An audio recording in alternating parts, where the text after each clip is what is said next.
ഇവിടെ ശരിക്കും കള്ളം കയറിക്കണോ? I am S I Dominic.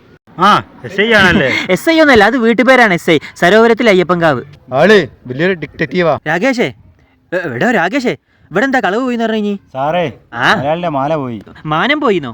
മാനം അല്ല സാറേ, എന്റെ മാല പോയി. ഇങ്ങനത്തെ അൽക്കുലത്തെ കേസൊന്നും ഞാൻ എടുക്കാറില്ല സാറേ. നിങ്ങൾ എന്നെ കൈവിടരുത്. നീ തൽക്കാലിക കയ്യൊന്ന് ഇവിടുന്ന് മാറ്റി. അല്ല അവിടെ കിടന്ന് പ്രസവിച്ചോ? അല്ലേ പിന്നെ എന്താ ഇവിടെ എന്താ പ്രശ്നോ? ഇവിടെ പല പ്രശ്നം ഉണ്ടാവും. ഒക്കെ ഇനി പരിഹരിക്കോ? എന്നാ അങ്ങോട്ട് വാ. വാതിലെടുത്ത് തുറക്കട്ടെ. ഒരു മോഷണം നടന്ന വീടാടോ, ആറ് നിക്കി. എന്നെക്കാടും തരും സാറേ. ഇവിടെ മോഷണം പോയി. താങ്കളെ പേരെന്താ? ചന്ദ്രനാ സാറേ. ഓന് പാവാണ് സാറേ. മോളത്തെ റൂം വാടക താമസിക്കാൻ കൊടുത്തതാ. ഈ മാല എന്ന് പറയുമ്പോ മൊത്തത്ര പവൻ പോയിണ്ടാവും? 1 പവനും 3 ഗ്രാമും പോയിണ്ടാവും. 1 പവനും 3 ഗ്രാമും എന്നൊക്കെ പറയുമ്പോ അതൊരു 73,532 റുപ്യക്ക് ഉള്ളതേ ഉള്ളൂ സാറേ. ഇങ്ങോട്ട് വാ. വളരെ കറക്റ്റ് ആണല്ലോ. ചന്ദ്ര നക്ഷത്രം കണ്ടിക്കണോ? പിന്നെ കേസ് ക്ലോസ് ചെയ്തിക്കണ്. പൈസ ഗൂഗിൾ പേ അയച്ചേരണേ. സാറേ, വെള്ളം എന്തെങ്കിലും കുടിച്ചപ്പോ? കുടിക്കാൻ പോവും വേണ്ട. അങ്ങനെ പറയില്ല സാറേ. ഇവിടെ വന്നിട്ട് കേസൊക്കെ തെളിയിച്ച് വെള്ളം കുടിക്കാണ്ട് പോണ മോശമല്ലേ? കുടിക്കാൻ വേണ്ടെന്നല്ലേ പറഞ്ഞുള്ളൂ. കഴിക്കാൻ എന്തെങ്കിലും എടുക്ക്. മന്തിയോ ബിരിയാണോ? ബുദ്ധിമുട്ടാവോ? അച്ചിരി ബുദ്ധിമുട്ടാ. തൽക്കാലം ഗൂഗിൾ അയച്ചു തരാം. വെറുതെ അല്ല എന്റെ സ്വർണവും ചാമ്പ്യൻ.